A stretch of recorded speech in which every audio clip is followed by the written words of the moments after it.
Emergenza West Nile, oggi al via il piano straordinario di disinfestazione voluto dalla Regione, ma l'assessore Coletto attacca i 200 sindaci che non avevano messo in sicurezza il proprio territorio. E ancora caos sulla vicenda delle vaccinazioni per gli alunni di scuole materne e asili nido. Sulla Padova sarebbero una settantina i bambini rimasti fuori il primo giorno di scuola. Gaiarina e Francenigo sotto shock dopo la confessione della 28enne che ha ucciso papà e mamma e sorellina in Macedonia. Lo sconcerto nelle aziende dove lavoravano il padre, la famiglia e l'assassino. Non saremo teneri né indulgenti, a dirlo il capo della polizia riferendosi al poliziotto che ha scritto un post molto forte in merito allo stupro della quindicenne sulla spiaggia a Jesolo. Dagli esercenti alle istituzioni ondata di indignazione per il gesto di giovani ubriachi con tuffo ai buranelli. Gentilini, punizione esemplare quando li prendono. Duomo di Oderzo gremito per i funerali della moglie di Beppi Stefanel. Dagli industriali alla politica anche Giancarlo Galan in chiesa per l'ultimo saluto. La singolare crociata del parroco contro gli abiti troppo succinti delle spose in chiesa, un'offerta come tassa in proporzione alla scollatura. E buonasera, ben ritrovati in diretta con l'informazione di Antena 3, questo è il telegiornale del Veneto. Avete sentito dunque, ci sono sviluppi dell'ultima ora sul fronte della battaglia, la zanzara cosiddetta killer, la West Nile, sapete 10 vittime nella nostra regione nelle ultime settimane, ci sono quasi 160 casi in tutto solo in Veneto. Oggi al via il piano straordinario di disinfestazione, 500.000 euro impiegati dalla regione, si comincia dal Rodigino ma anche Treviso sta iniziando proprio in queste ore. L'assessore alla sanità però della regione attacca i 200 sindaci che non avrebbero fatto nulla in questi mesi.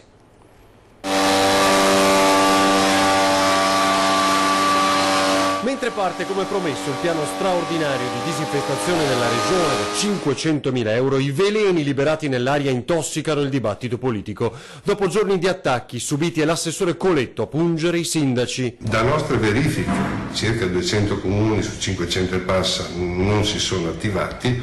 In parte il risultato l'abbiamo visto, insomma l'incremento di queste larve che poi sono diventate zanzare ha dato risultati estremamente negativi. Dunque oltre 200 amministrazioni in Veneto non avrebbero fatto quanto previsto nei tempi deputati e tra queste anche Padova. È fondamentale infatti che le disinfestazioni di zanzare e larve avvengano nei periodi stabiliti e in contemporanea per ampliarne l'efficacia. Noi abbiamo rispettato quello che è il piano nazionale di prevenzione, ci siamo attivati ancora a marzo scrivendo delle lettere sollecitando le USL e i comuni ad attivarsi per la disinfestazione larvicida. Incubo West Nile, 10 le vittime in Veneto, l'ultima nelle scorse ore nel Rodigino, 159 casi in totale in regione, 49 con sintomi pesanti, un aumento certificato del 300% di casi di zanzara killer in Europa. Non c'è né un'epidemia né una pandemia, si tratta sostanzialmente di una patologia che purtroppo è endemica, è dal 2008 che noi la monitoriamo insieme all'Istituto Superiore di Sanità e all'Istituto Triveneto Zooprofilattico per controllare quella che è l'espansione. Le nostre trappole per catturare le zanzare sono una ogni 15 km quadrati. La disinfestazione straordinaria comincia proprio dai 75 comuni polesani, dai punti di maggiore aggregazione come sagre, scuole e parchi, quindi toccherà a Padova, Verona e le altre province. Causare un incremento di questo tipo di zanzara è appunto il clima sempre più tropicale. Ed è ancora caos sulla vicenda delle vaccinazioni per gli alunni di scuole materne e asili nido. A Padova soltanto 70 bimbi sarebbero rimasti fuori il primo giorno di scuola. Sarebbero circa 70 i bambini non vaccinati che non si sono presentati al primo suono della campanella negli asili nido e nelle scuole materne di Padova. Solo nelle strutture comunali le assenze legate alle inadempienze sui vaccini sono state una ventina. Questi bambini non possono entrare a scuola, ha confermato Cristina Piva, assessore comunale alle politiche scolastiche. I posti verranno mantenuti fino a ottobre, come se il bambino fosse in malattia. Poi verrà assegnato il posto al bambino successivo in graduatoria. Le famiglie erano state avvisate quest'estate e nessuno ha protestato. stato, anzi qualcuno si è presentato con nonni e babysitter perché sapeva che sarebbe tornato indietro. In attesa di novità legislative, dunque, il Comune di Padova segue le disposizioni della legge Lorenzin. Alcuni però non hanno presentato nemmeno l'autocertificazione, in pratica una sorta di autoesclusione. Ora, la strage familiare in Macedonia, Gaierine e Francenigo sono sotto shock dopo la confessione della 28enne che ha ucciso papà, mamma e sorellina, come dicevamo, in Macedonia nei giorni scorsi, lo sconcerto nelle aziende dove lavoravano il padre di famiglia e l'assassina. Non posso parlare. Pesante, tutto pesante. Azienda Corazza, Gaierine, operai con lo sguardo che racconta sconcerto.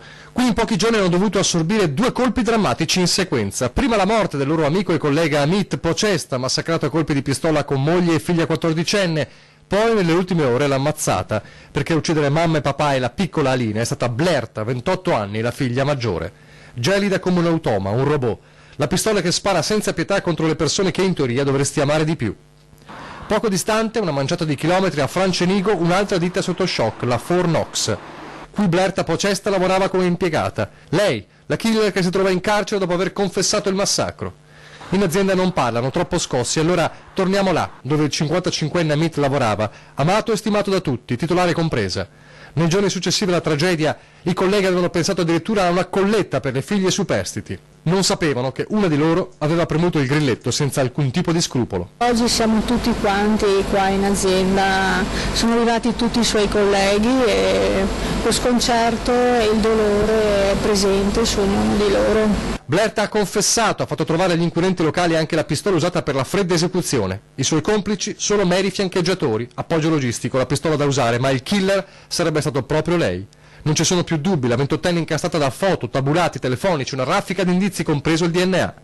Resta però un interrogativo pesante come un macigno, perché non c'erano apparentemente problemi di soldi. Si vocifera di un amore di Blerta, una relazione con una persona che però papà disapprovava. Può bastare per uccidere? Tutti hanno sempre parlato di un rapporto che sembrava affiatato tra la 28enne e i suoi familiari. Amit non ne parlava spesso, ma erano sempre parole tranquille sulle figlie. Poche volte sì, ma lui sempre contenta con figlie, sempre figlie lavora, tutti lavorano, non so. Un quadro che sembrava idilliaco, sembrava, mentre qualcosa in Blerta si era rotto, spingendolo a trovare una pistola, 2 complici e mettere in atto il suo piano, contro mamma, papà e la piccola Alina. Sconcerto perché non avrei... Senti sempre queste notizie che accadono lontano e che non coinvolgono persone che conosci, quindi sapere che un evento così è successo tra le persone con cui si frequenta ogni giorno è stata una brutta notizia. Ed è sconvolgente anche quanto accaduto a una 90enne a Mestre, violentemente scippata e caduta a terra, ora è in gravi condizioni. La 90enne ridotta in fin di vita da uno scippatore è ricoverata in prognosi riservata nel reparto di rianimazione dell'ospedale All'Angelo per un grave trauma cranico. Gli accertamenti eseguiti finora avrebbero escluso lesioni degli organi interni. A preoccupare però sono anche le costole fratturate nella caduta. L'anziana infatti è stata sorpresa alle spalle sabato nel tardo pomeriggio mentre camminava in via Puccini a Mestre nei pressi della nuova rotatoria che da pochi giorni ha sostituito il semaforo all'incrocio fra le vie Milanese, Circonvallazione, via Piave e via Carducci. Lo scippatore l'ha strattonata facendole perdere l'equilibrio e cadere a terra battendo il capo con violenza. Una volta in ospedale, con il passare delle ore, il quadro clinico si è via via stabilizzato, facendo ben sperare in un possibile recupero. L'episodio su cui sta indagando la polizia ricalca nelle modalità ma anche nella brutalità quello registrato solo 48 ore prima, giovedì sera in via Gabrielli alla Gazzera. Vittima di turno del rapinatore solitario, questa volta una disabile che è stata scaraventata a terra all'ingresso del garage dopo che aveva riposto il triciclo elettrico. Un'estate di follia, adesso un giovane straniero è stato espulso. Ha appena 23 anni, ma già ha compiuto una lunga serie di reati. Un'estate movimentata per un cittadino romeno, protagonista di pestaggi, vandalismo e resistenza a pubblico ufficiale. Una serie di reati che gli sono costati lo scorso 21 luglio un provvedimento di allontanamento dal territorio nazionale, provvedimento che è stato prontamente disatteso. Gli agenti delle volanti si sono quindi messi sulle sue tracce per settimane, fino a individuarlo lunedì scorso davanti alla Basilica del Santo. Visti i poliziotti, l'uomo ha dato in escandescenza, aggredendoli violentemente con calci, morsi e pugni e rendendo necessario l'intervento di altre 2 pattuglie. Una volta bloccato è stato denunciato e quindi accompagnato al CIE di Torino in attesa dell'espulsione. E poi ci sono i migranti della Diciotti, come sapete 4 li dovrebbe accogliere la diocesi di Vicenza. Ci sono novità, sentiamo il Vescovo. Arriveranno o non arriveranno? Lo diciamo ufficialmente davanti ai nostri telespettatori. La risposta è che non arriveranno perché hanno trovato altre soluzioni. Tenete conto che, come ha detto, sono 100 che stavano nella Diciotti, la Chiesa Cattolica si è impegnata ad accoglierli, 40 diocesi hanno dato la disponibilità, tra le prime quella di Vicenza, ha ritenuto di collocarli in altre diocesi e io resto comunque disponibile per un'eventuale altra possibilità se si verificano delle emergenze. E ricorderete il post finito nella bufera nei giorni scorsi all'opera di un poliziotto dopo il caso dello stupro a Jesolo. Oggi c'era il capo della polizia Gabrielli in visita a Venezia, ha detto non saremo teneri né indulgenti con quella gente. Come responsabile di questa amministrazione chiedo scusa, ma le scuse non bastano e è già iniziato il procedimento disciplinare, salvo quelli che saranno poi i profili di altro genere che altre autorità potranno prendere in considerazione, laddove si ravvisino anche ipotesi di reato. Sicuramente le posso assicurare che non saremo né teneri né indulgenti nei confronti di persone che da un lato hanno arrecato una violenza ulteriore ad una donna e dall'altro hanno gettato discredito nei confronti delle tante donne e dei tanti uomini che, indossando con più onore e con più dignità una divisa, fanno esattamente il contrario di quello che ha fatto questo signore, che ovviamente stento a riconoscere come appartenente alla mia amministrazione. Parole dure da parte del capo della Polizia di Stato Franco Gabrielli, così come lo sono state quelle di Mauro Maistro, l'agente in servizio al commissariato di Adria, che su Facebook aveva scritto in merito allo stupro subito da una quindicenne sulla spiaggia di Jesolo. Queste ragazzine pensano di rimediare una canna facendo servizietti veloci agli spacciatori, poi trovano quello che invece vuole il servizio completo e allora piangono perché le stuprano. Storia vecchia come il mondo. Io sono profondamente addolorato perché nonostante negli ultimi anni abbiamo cercato di far comprendere, e ancora oggi facciamo comprendere ai nostri operatori la pericolosità anche del mondo social e che quindi certi strumenti vanno utilizzati con estrema accortezza e con grande rispetto, ma appartenendo alla categoria di chi immagina e pensa, questo sì, che chi veste una divisa quando sbaglia, sbaglia 2 volte, non sbaglia e non commette, come nel caso in specie, un'azione anche con profili dal mio punto di vista delittuosi, ma tradisce una fiducia, tradisce un'aspettativa, e quando un operatore di polizia si lascia andare a considerazioni nei confronti di vittime in generale e in particolare di vittime fragili, quali sono nella quasi totalità le vittime di genere, io credo che sia veramente una cosa molto negativa. Ora siamo alla tragedia del Ponte Morandi e le conseguenze che ha avuto un po' in tutte le regioni, perché sapete il Ministro delle Infrastrutture Toninelli vuole un report su tutta Italia. Il controllo nelle scorse ore anche a Vicenza su 430 strutture, ponti, quelle che necessitano lavori sono 106. Abbiamo creato una lista di 106 ponti che per una serie di parametri, fra cui soprattutto la luce e anche l'intensità di traffico che ci passa sopra quotidianamente e anche la qualità di traffico che li percorre, questa lista è stata inviata assieme anche già delle schede 106 tra ponti e viadotti in tutta la provincia di Vicenza con priorità di intervento alta, 106 su 430, perché sui restanti l'ispezione visiva da parte degli ingegneri non è ancora stata fatta. 1,5 milioni è costato alla provincia questo primo passaggio, cui dovrebbe seguire anche una prova di carico, ma i soldi potrebbero non esserci. È un appello, quello che l'ente più povero del governo fa a Roma, dopo essere stato completamente svuotato di ogni competenza. Ora, dopo la tragedia di Genova, torna ad essere in prima linea. Dovrebbero essere circa 23 milioni di euro che potremmo recuperare senza chiedere ulteriori risorse, ma facendoci restituire le imposte che i vicentini pagano, che attualmente dobbiamo per questa cifra girare a Roma per le norme sulla finanza pubblica. Hanno tutti una priorità alta, non c'è un'urgenza di uno rispetto ad altri, perché nei 3-4 che avevano dimostrato da queste indagini di essere bisognosi di intervento era già stata, prima purtroppo della grande tragedia del Ponte Morandi, era stata già avviata l'intervento da parte di viabilità da parte della provincia. Quasi 43 milioni sono già stati messi a bilancio dalla provincia, ma solo per sanare la situazione di tutti e 106 ponti ne servirebbero altri 23.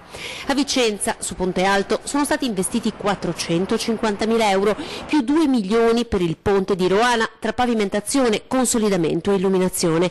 Poi ci sono il ponticello di Longare, il ponte di Chiuppano, il ponte Giarona di Asiago e quello lungo la provinciale 76 ad Enego. Armature corrose e infiltrazioni di acqua li rendono a rischio. I soldi dei cittadini veneti che hanno versato alla provincia con l'RC auto e la tassa per l'ambiente però rimangono a Roma.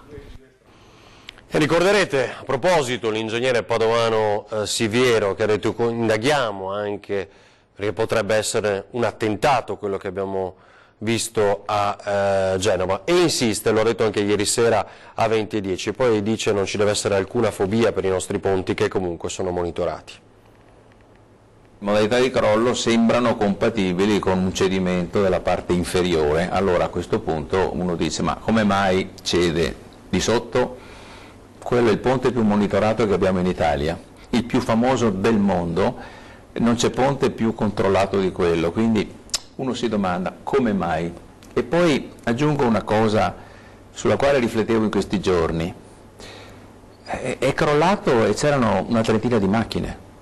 Per un ponte come quello è niente, il che significa sostanzialmente che è crollato sotto peso proprio. Sì, c'erano un paio di camion, ma non sono significativi nell'insieme. Quindi anche questo vuol dire che c'era un deficit, se è causa naturale, un deficit che è sfuggito a tutti. E questo mi fa pensare, perché tanti tecnici si sono occupati di quel ponte. Non si può pensare che adesso, perché è crollato il Morandi, tutti i ponti siano a rischio. Anche perché, al di là di ogni considerazione, sono abbastanza controllati in Italia. Dice. Io sì, ne sono convinto, un pochino me ne sono occupato. Ci rivediamo tra poco e torneremo a parlare dei cafoni a Treviso.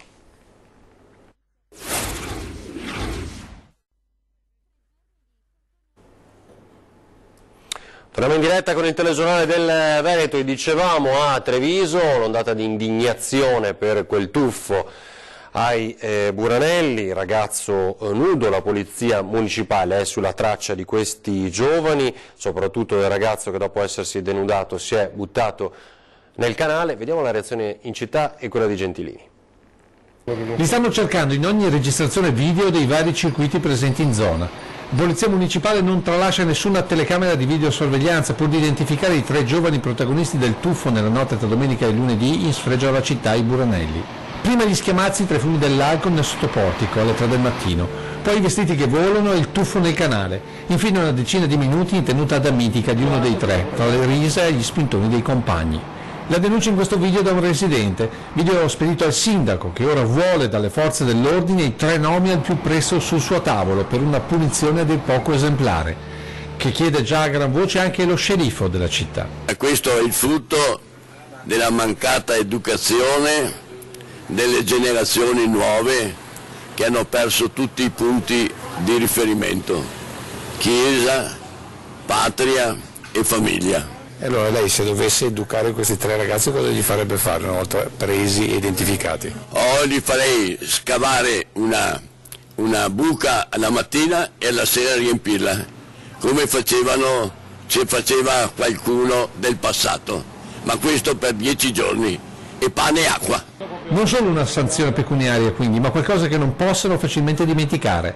Del resto è quello che chiedono anche tanti cittadini, in particolare chi in città e con i turisti ci lavora. Il senso di maleducazione delle persone, l'inciviltà soprattutto in civiltà, tutto lì è il discorso. Secondo lei cosa dovrebbero, qual è la punizione giusta per questi ragazzi una volta individuati? Farli pulire, metterli a contatto con la realtà, fare pulire non solo i canali, anche i muri e tutto, perché quelli che fanno il bagno là non si adattano solo a fare il bagno dentro il canale di notte, sono quelli che sporcano, sgridano, fanno chiamazzi notturni e tutte queste robe qui. Far pulire tutto quanto il fiume dove sono buttati con le mani nude, per me. Una punizione per i 3 giovani, ma anche per i loro genitori, responsabili di non aver trasmesso il rispetto per gli altri e per la propria città. Se fosse capitato a suo figlio o sua figlia una cosa del genere, cosa avrebbe fatto? Forse sarebbe nato al cafoncello. A Oderzo nel pomeriggio si è celebrato l'ultimo saluto a Tiziana Prevedello, moglie di Peppi Stefanel, patron del noto marchio di abbigliamento di Ponte di Piave. Letteralmente gremito il Duomo Opitergino, lo vedete, presenti diversi rappresentanti degli industriali, del mondo sportivo e della politica. Fra questi anche niente meno che l'ex governatore del Veneto Giancarlo Galan.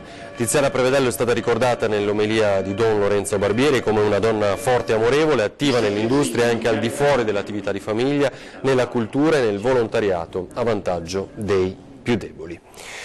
In 3.000 per il test di medicina, vediamo per esempio come è andata appunto a Padova, messo 1 su 9 in 3.000 per 360 posti. Aule universitarie affollate da quasi 3.000 studenti, 2.928 per la precisione, questa mattina a Padova per il test d'ingresso al corso di laurea di medicina. Come nel resto d'Italia, la prova è iniziata alle 11 e si è conclusa alle 12:40, con i candidati in coda dalle 9 per rispondere all'appello. I posti messi a disposizione dall'Università di Padova sono 369 in tutto, 342 per medicina e chirurgia e 27 per odontoiatria. A Padova in pratica solo un candidato su 9 potrà accedere alla facoltà. Prima della prova un'associazione di studenti ha distribuito una guida al test con le istruzioni per fare ricorso in caso di esclusione, mentre al termine il sindacato degli studenti Link ha diffuso un volantino con i motivi della contrarietà al numero chiuso. C'è una notizia a proposito di Cafoni, mettiamola così, una turista americana di 18 anni per sfuggire ai controlli dei biglietti in un vaporetto a Venezia non ha esitato a gettarsi nelle acque del Canal Grande. Ripescata, è stata sanzionata dalla polizia locale per oltre 500 euro. Agli agenti, prontamente intervenuti all'altezza dell'imbarcadero di Sant'Angelo, ha dichiarato di non essere a conoscenza di non potersi gettare in acqua.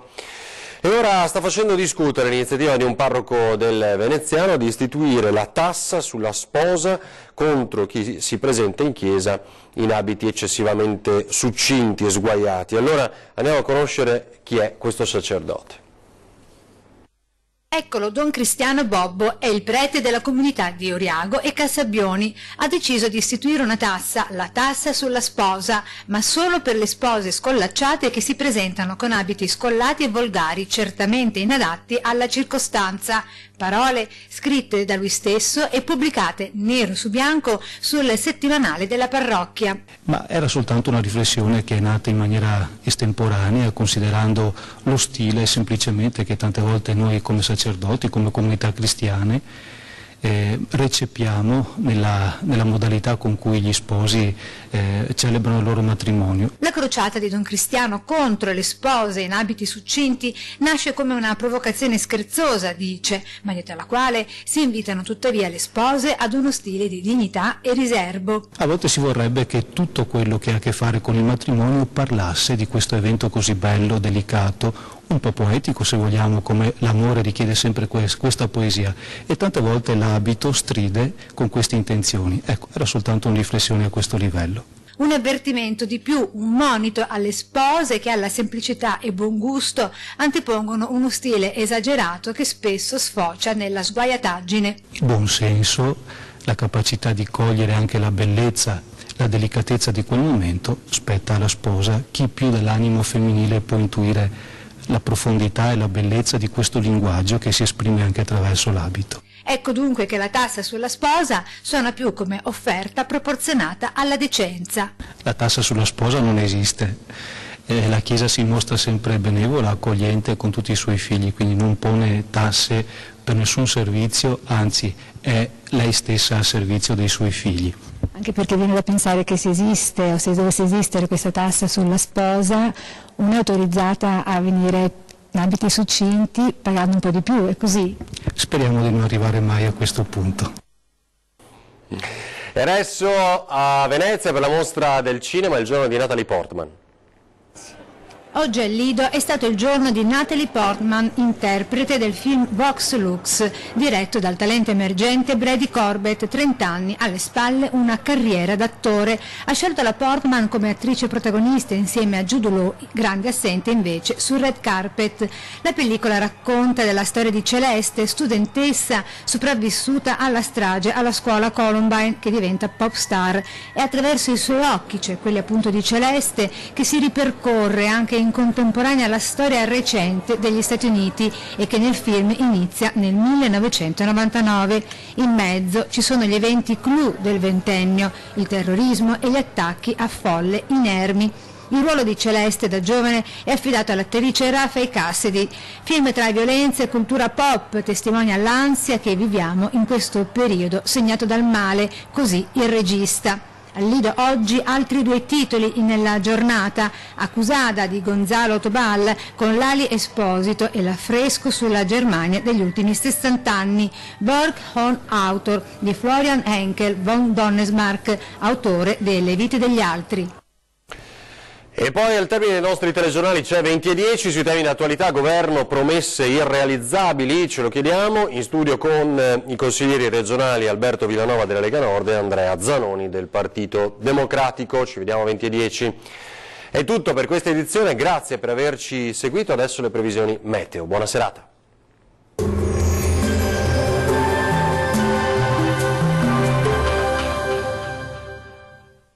Ben ritrovati al meteo.